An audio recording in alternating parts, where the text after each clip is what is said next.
Peggy 18.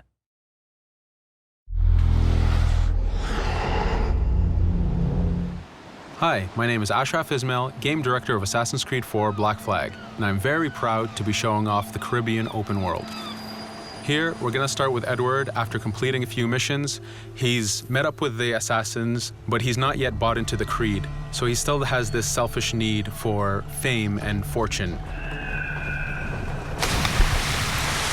Edward is one of the most unique characters we've created for the Assassin's Creed universe. He is a man who is still trying to figure out who he is in life and what he wants to get out of it. At this point in the story, he still wants that fame, so one way to get it is to complete these assassination contracts. This is a way to make money and to gain a bit of notoriety. So here we go. We have 2 targets to take out, 2 Templar brothers. So we're going to accept the contract, and the world map is going to show us where this contract takes place. So we see here that the contract is actually very close to us. It starts in the village we're in, but as we zoom out, we want to show you the world that we have. Many locations, over 50 locations, centered by Cuba, the Bahamas, and Florida up north. This is a massive world. There's a lot to find and do in this Caribbean Sea. But now we'll get back to the Fisherman Village and go after our targets. The Fisherman Village, it's one type of location in this world. It's really here as a convenience to the player. This is where you can start missions, where you can shop to upgrade Edward and the Jackdaw itself. It's really about the mood and the ambiance of the Caribbean Sea. In the distance, we have a tavern that we're approaching. Taverns are places where you can hire crew, play mini games, drink if you wish. But for now, we're going to focus on the targets and take them out.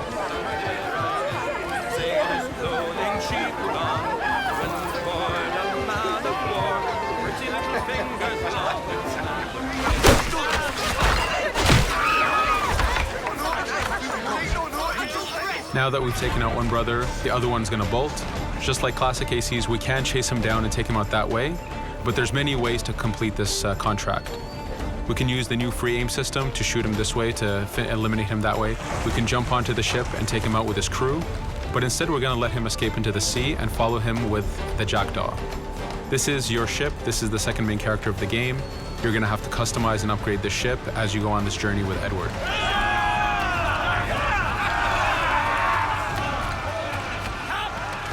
We've seamlessly gone from a ground chase right into a naval chase.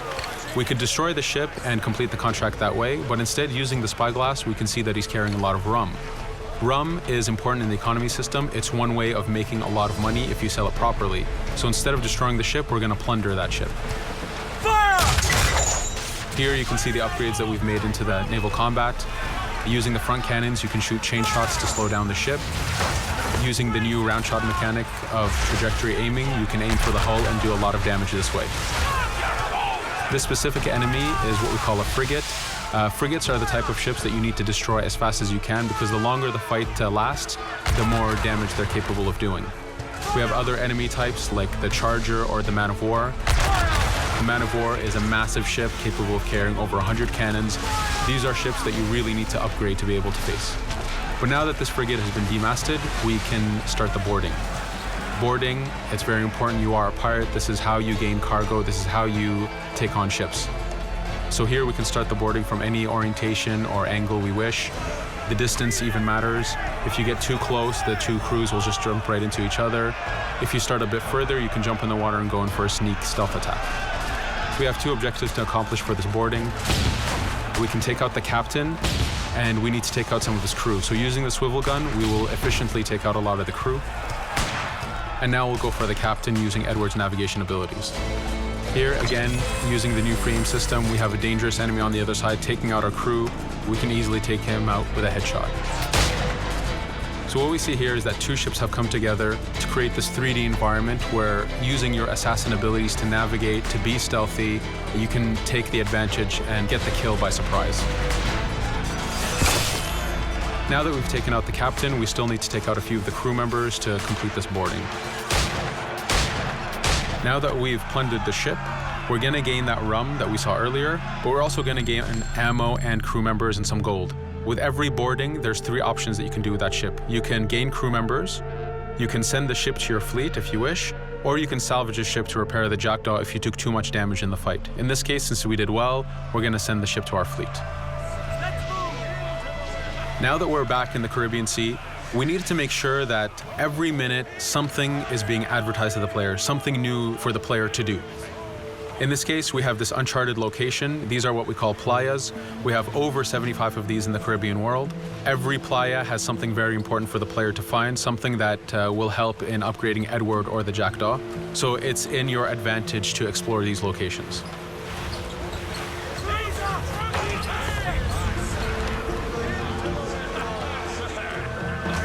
Again, for us, seamlessness is very important. We needed to be able to explore this Caribbean world without having too much interruption in the action. So being able to just let go of the wheel anywhere we want, jump into the water, and swim over to that location. This is very important for the mood and the immersiveness of this Caribbean open world. Here, as we get on the playa, in the distance we can see that there's a faction battle, but closer to us we can see that there's this poor drunken sailor who's passed away. But being a pirate, of course, we're going to loot his body and see what he has for us.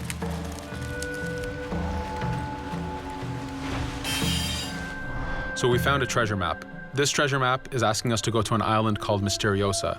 Every time you find one of these, you know that you're going to find a treasure that is linked to the progression of the Jackdaw or Edward, so they are very valuable. Here we're going to take a look at that faction battle. We have a British ship facing off against a Spanish ship. We could jump in and take advantage of this opportunity, allowing each ship to weaken the other and for us to plunder both. But now we're going to make our way back to the Jackdaw. Again, this is the second main character of the game. There's a lot of customization and a lot of upgrading to do on the Jackdaw.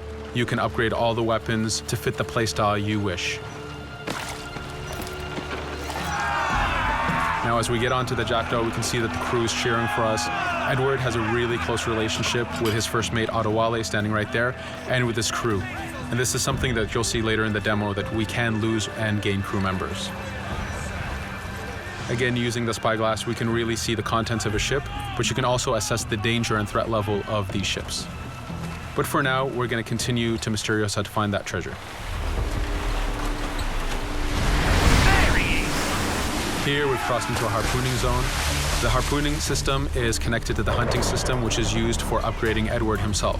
So you can upgrade the number of weapons he carries, the ammo that you can carry, and even his health.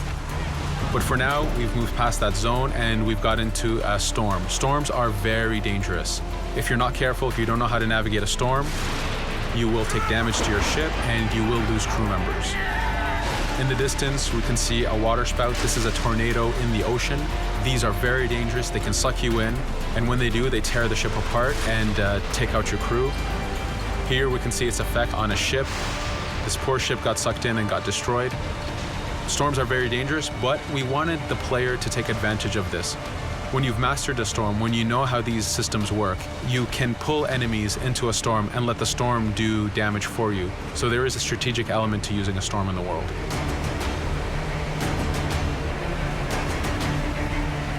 Here we can see that the storm is dying down a bit, but there's still this torrential downpour. It was very important for us to get the real mood of and atmosphere of the Caribbean in the weather cycles and in the daytime cycles.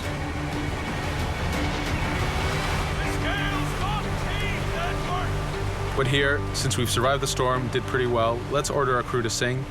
Sea shanties are a part of this game. It's a collectible that you can find in the world. So the more you find, the bigger playlist you have for your crew. But for now, we've made it to Misteriosa. So again, we're going to seamlessly get off our ship and explore this location. Misteriosa is a Mayan ruin. Mayan ruins are heavy with stealth and navigation capacities. There's a lot of treasures and hidden discoveries to be found in these locations.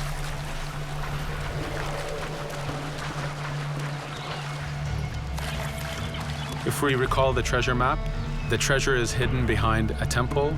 So just by quickly looking around, we can see that temple looks about right. So that's our objective. We'll head there. As we go this way, we can see there's a lot of guards on the beach. We could go in and fight them if we wish to, but to show off that this is a mini open world, we're going to try to find a different route to get to our objective. Here, we've seen a guard. We don't want to alert him, and we don't want to alert the guards on the beach, so we're going to use our stealth ability to take him out silently.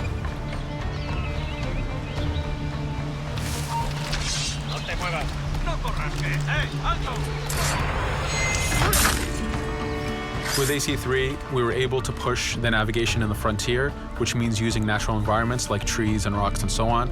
Mayan ruins are the perfect place where we mix man-made structures and these natural environments. So you really get to feel how far the navigation abilities of the assassin have come since the original game. In the distance there, we can see another part of the island being blocked off by a patrol of guards. We're going to avoid it for now and go for that treasure.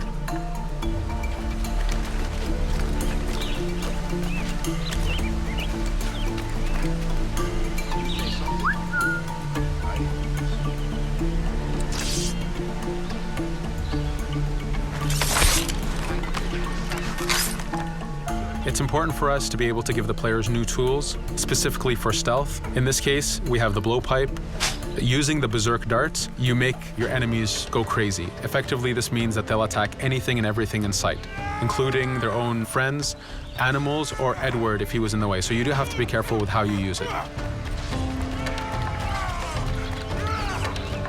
But now that we've caused a distraction, if we happen to fall down there, at least there's already a bit of damage done for us. But using our navigation skills, we're able to get past that area without any trouble. There in the distance, you can see the jackdaw placed exactly where you left it when you got onto this location. It's really important for us to show the beauty of this Caribbean world. The Caribbean has some amazing vistas, and we pushed ourselves to replicate this in the game.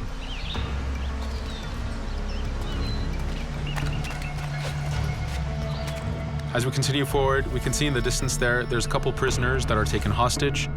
This is a scenario that you need to use stealth. If you're detected by those guards, they will kill the hostages. So in this case, it's to your advantage to use the environment to figure out how you can take out those guards without being detected. In this case, it's 2 guards, so it's not too hard. There are other scenarios where you have more guards and you have to figure out how you can take all of them out at the same time. Now that we've freed these prisoners, they are more than happy to join our crew. This is just one way of gaining crew members. As mentioned earlier, there's the taverns. There's actually many different setups of gaining crew.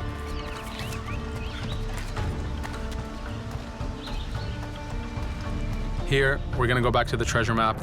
We can see that the treasure is actually behind the temple near a fountain. So if we just look around, we can see that it's around here.